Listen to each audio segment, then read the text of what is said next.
what they call the Jewish phenomenon is that with your certificate, you must learn another trade because you can be dispersed at any time and be taken to diaspora, where your certificate will not work or get you anything. But what you have learned, like Paul, who was a lawyer, who said, "This my hands have provided for my necessities." He was no longer going to court. He was a tent maker. He said, "These my hands have provided for my necessities." Every one of you still looking for a job, you're a compound fool. Who is going to make that job for you?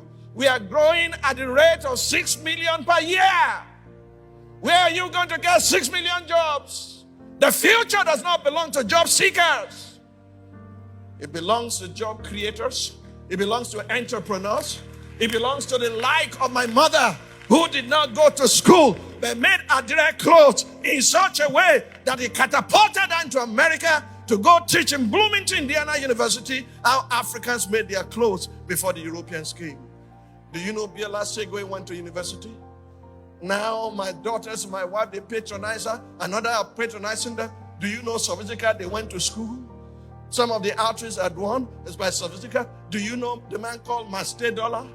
He's the one sewing for all those in the House of Assembly, so for the governors, and he's sewing for me too. His factory is at Idiaraba.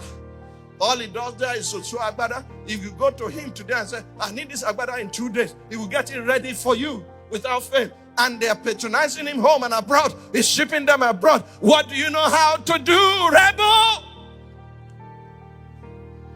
Who bury your talents and carry your certificate with the nickname of applicant. Applicant, my food. The problem is created by you because you are depriving others of the talent you carry that could create jobs for more people. Government cannot keep on employing people. That's not their job. In fact, the civil service should be slashed. We have an over-bloated government. It should be slashed, and let us empower our citizens, introduce them to what they call Jewish phenomenon, so that everyone has a trade.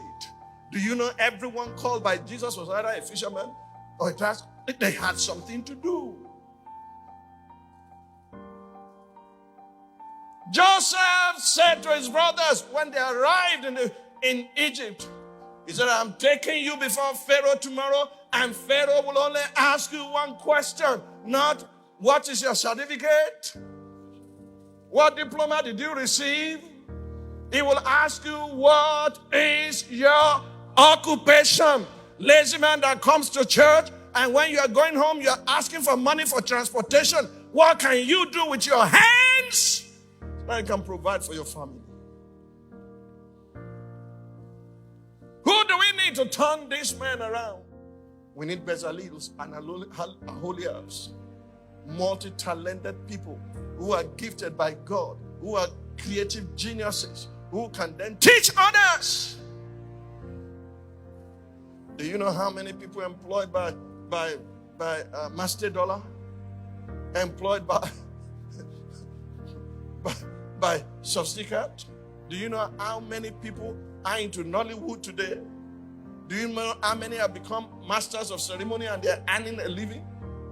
And you consider those jobs beneath you, but you're still an applicant. You can't feed your family. You have lost the faith. You are worse than an infidel. Your hand must provide for your necessity. And then you have a message for the area boys. You can teach them, say, "Look at me. See what God has done with my life. He can do same with yours." And they'll begin to listen to you because you are speaking their language.